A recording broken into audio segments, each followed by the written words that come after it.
Alright guys, happy Sunday to y'all. I am trying my hand at this Kyle Busch Fantasy Lard Donuts custom. And just a fictional one. It's kind of the Simpsons custom. And as you can see, I've got pretty much everything on so far except this side. And yeah, so it's coming along pretty well. My choice of the base color is this Color Shot Cosmo. And yeah, it's a gloss. Actually, it kind of came out more satin, but I thought it was pretty good. It calls for like a pink background, and that's what I had removed when I ordered the decals from Mr. Pato.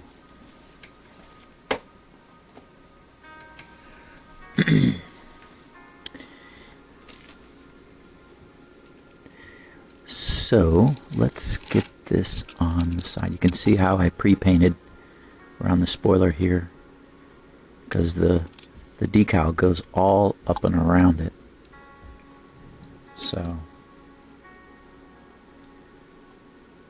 a lot of leeway when that happens. Did some painting under here. Got that done before I actually reassembled it, so it worked out well.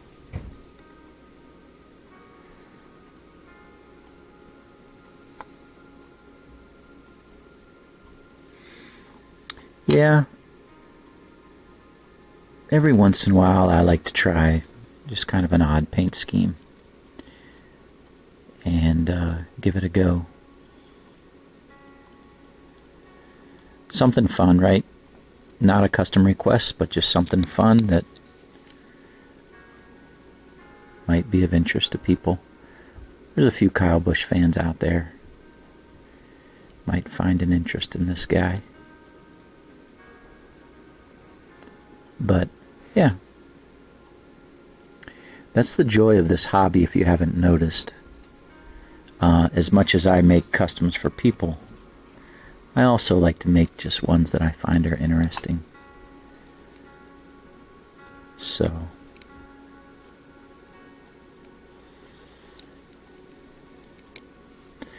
let's get some more microsol on here. I put a little bit on the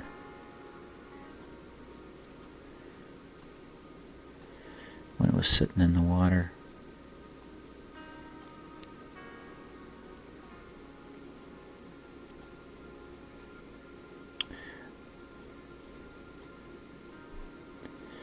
So I was messing around with my little space heater here, and what I'll do, because it is a little chilly down here, I'll take it. I'll kind of hold the car near the space heater, not too close. Let me show you. Just kind of hold it over here a little bit, kind of warm it up, like that.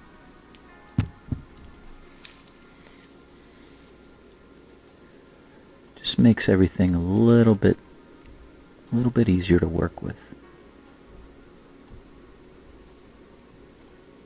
Because I do think these silk ink decals are sensitive to air temperature, water temperature.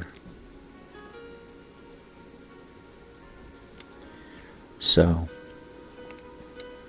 if it gets too cold, decals will crack on you. And that's not fun. You don't want them to crack if you can help it.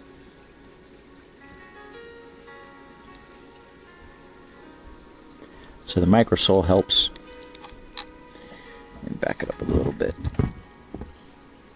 The microsol helps a little bit, of course, but the warm air as well.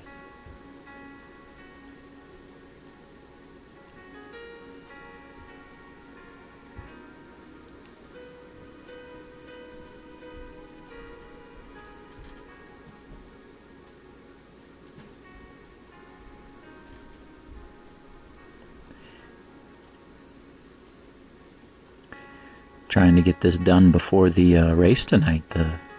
Watched a few of the, I guess they're heats or qualifiers that NASCAR has with 8 or 9 cars, I guess. Top 5 advanced to the race at the Coliseum tonight. So I think that starts at 8, which is in about an hour or so. So I figured I'd come down here Sunday evening and give it a chance to work a little bit, show you guys what I'm doing.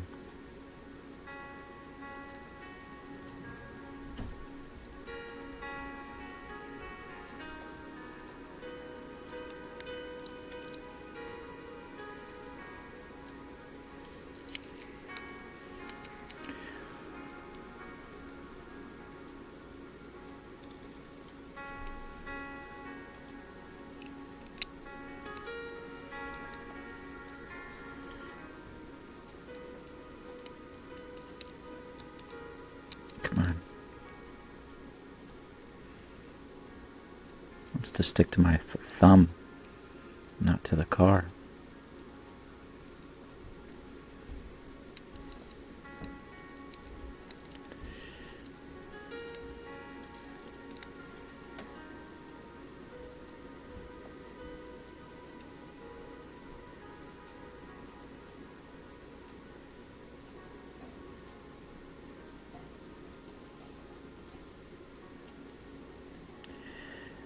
Donuts. I tell you what, man,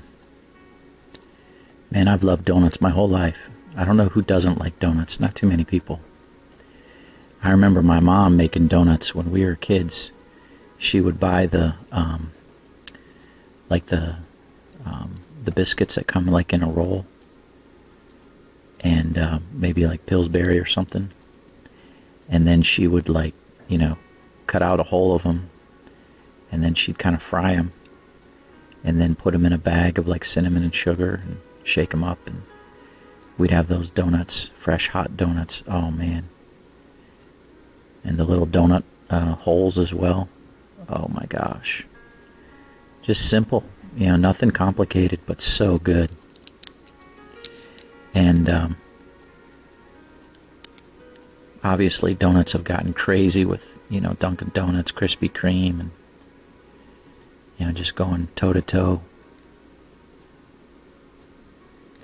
But every Saturday our church has a men's prayer breakfast, and they have anywhere from 2 to 3 dozen donuts that they have for the guys after the prayer time and devotional. And of late they've been getting, I think it's Shoppers Food, Shoppers Club or something. It's a grocery store, and out of their bakery. And oh my gosh, they're like colossal donuts, are crazy big, so good. But there's one particular donut that I have really grown fond of, and I think they call it the cronut. It's basically a croissant with all the flaky layers as a donut. Oh, guys, if you haven't had one, you gotta try it. Oh, my word, so delicious. So delicious. Obviously, I don't need to be eating too many donuts, but one every once in a while is not too bad.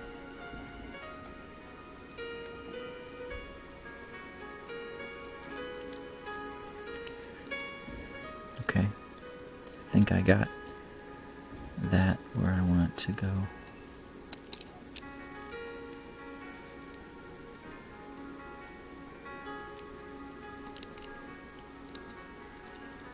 I'll come back with a paint pen and I'll cover this in here, this black.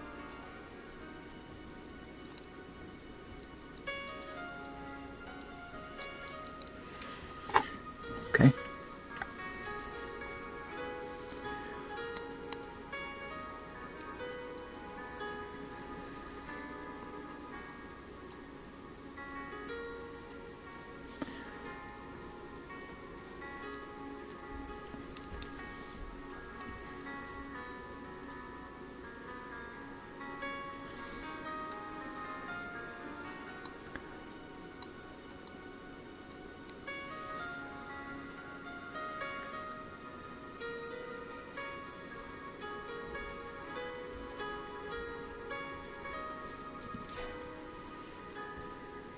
can see how I like to have the decals separated out from one another. That way I can lay them exactly where I want them to go. I can cut them out and lay them down. Because this Goodyear logo was actually a little bit to the right of this cloud. But because I cut it out separately, I can lay it down now exactly where I want it to. And since it's better now to actually overlap that cloud a little bit in order to get it centered over the wheel well, I think it's a better looking custom. Just like that.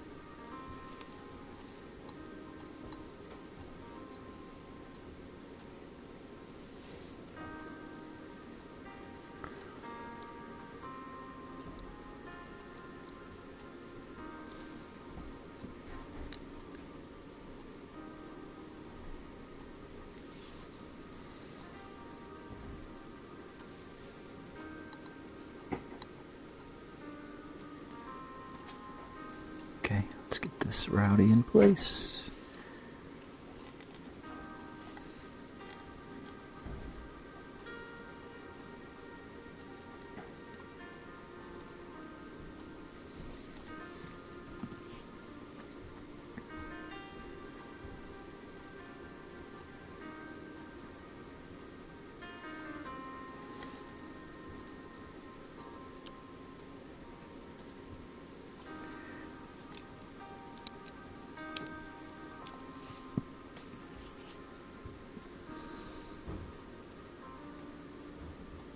Okay. And then of course you got the comatose Homer back here on the C pillar. Need a little microsole here. This is a little curvy. And that'll soften that guy up and let him curve in. Get ready for that trunk. A little bit here too. Get this to lay in there. Come on. See, that was like barely sitting there. And while I'm working this, so just a word about customs, right? If you're buying customs, they're definitely not as durable as a regular Lionel car with the wrap. So you kind of have to treat it with great care and don't bump it up against things, crash it up against things. They will nick. Even though I get multiple coats of sealer on this guy, it's not going to protect it as much as a Lionel car. They're really made for collectors to sit in a box and to look pretty. They're not really that practical at the end of the day.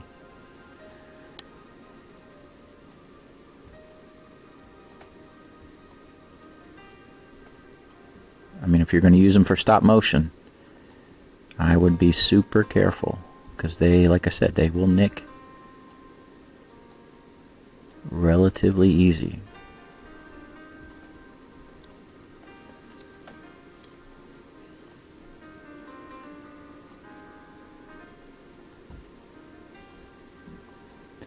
Good old Homer, sitting in his underwear. Too many donuts.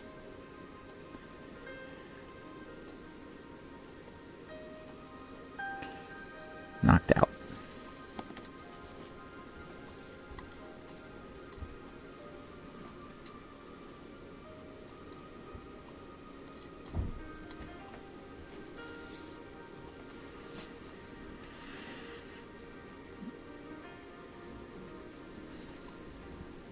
I like to put this on last just because there's a little bit more of a design here, and it'll cover up that blue. And here's my little trunk pin. I forgot to get in the water. When I had to trim that guy, I ended up cutting out the trunk pin on this side. So, cut it out ever so slightly. So I'll put that on top of where the trunk is, because I think this other one lines up pretty well.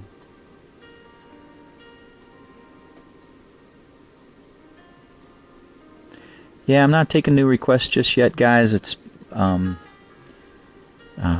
to work a few of these decal sets that I've purchased, and as well as finish up the requests that I have backlogged. So let's kind of hold on a little bit longer, if you would, please.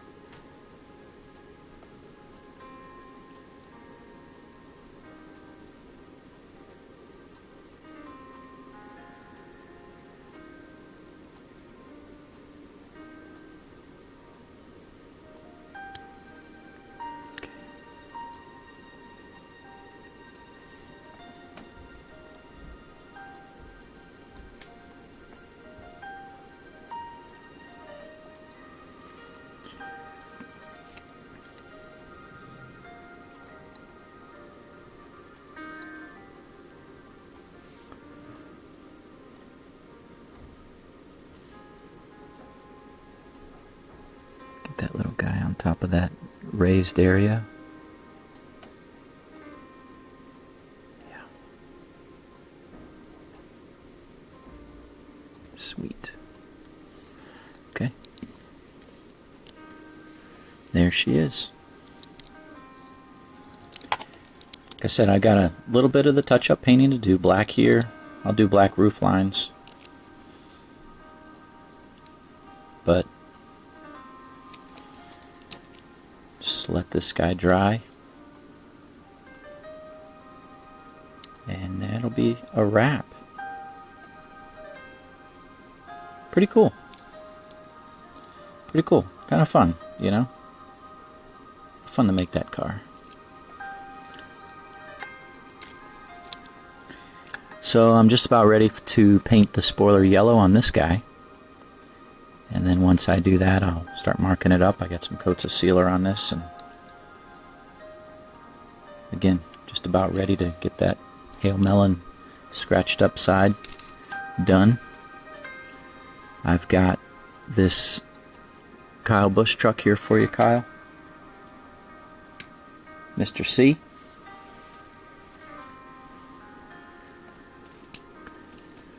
And reassembled this guy. You can see how that turned out.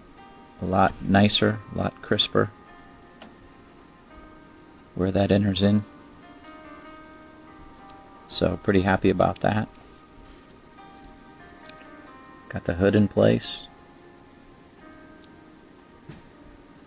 Notice that if you see the the word Tundra here, which is straight across, right? But the M is a little bit cockeyed. See, this is straight across here, but the M is a little bit at an angle, kind of slanted to the right for whatever reason. Back here it looks more straight up and down. Oh well, it is what it is.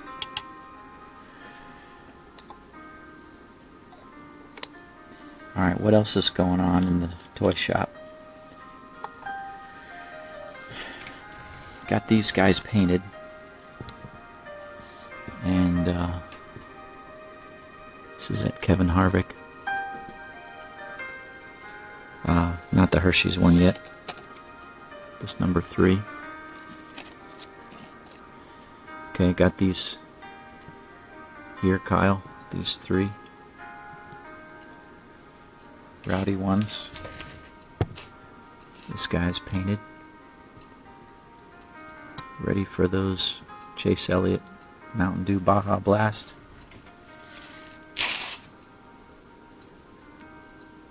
Got this one painted for you, Nick. And then I'm making this Celsius one. Here, let me show you guys this a little bit more, I don't say more challenging, but just a little bit more prep work on this, I guess. So this has the it's all white with the black. So before putting the windows in, I'm painting around this area, right around here, and the roof lines, and in here. That way none of the white is showing through. I can lay these decals in place. And the roof, here's the roof decal. You can see the roof decal's all black as well. So again, just don't want any white to show through here. So just paint it with my paint pen. Get that all done. And yeah, definitely need to do that, I think, before painting or before reassembling it. And then yeah, I think Scott, you had messaged me about this one, the Midnight Moonshine of Brett Moffitt. And so in a similar vein, you can see this is the white background was removed, and there's a lot of black here. This is all black. The roof is all black. All this around here, these windows, is all black. Spoiler's black. So what I'll do here is I'll do the same thing as that. I'll get this pre-painting going on here around this area, and just get that all black in here as well. You know, just to make sure that none of that white shows through. So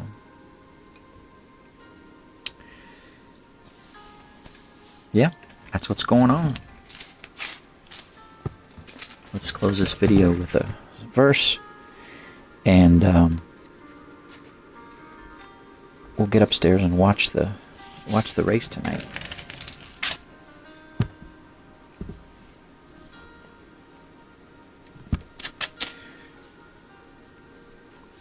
Cheerful giving, 2 Corinthians 9, 6 and 7. But this I say, he which soweth sparingly shall reap also sparingly, and he which soweth bountifully shall reap also bountifully. Every man according as he purposeth in his heart, so let him give, not grudgingly, or of necessity, for God loveth a cheerful giver.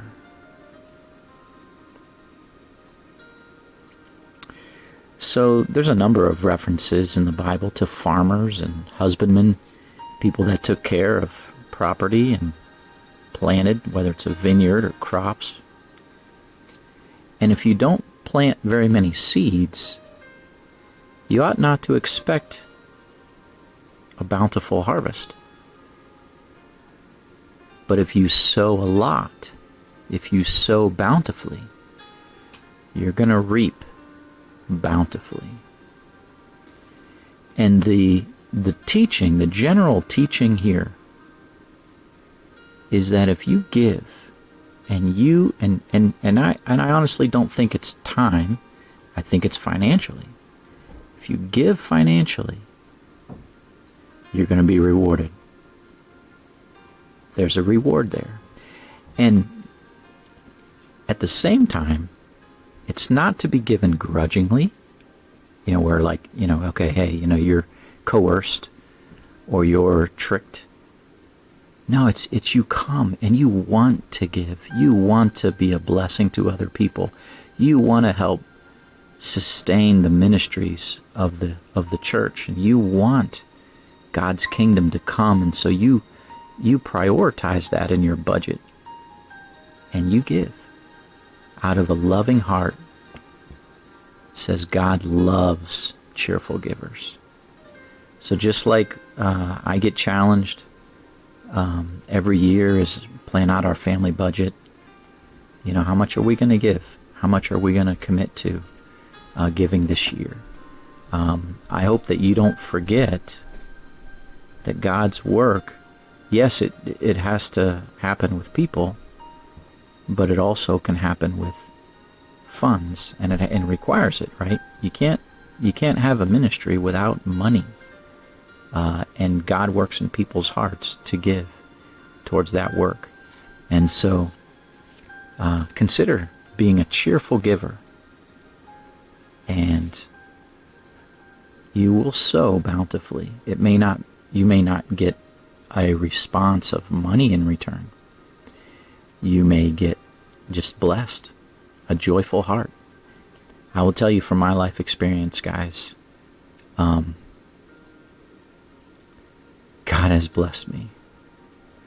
I've tried to be a cheerful giver my whole Christian life, and I can tell you that God, I don't always understand why, but He's always provided for me.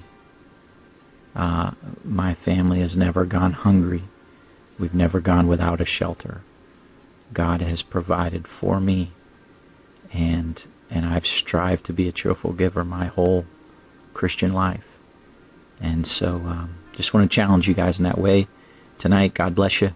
Thanks for watching. Thanks for subscribing and liking the channel. Appreciate all of you guys that have been subscribed and getting close to 1,000. That's pretty crazy. It's crazy. Never thought that I'd get close to that. But blessings for you guys, and have a great night. Enjoy watching the race out here.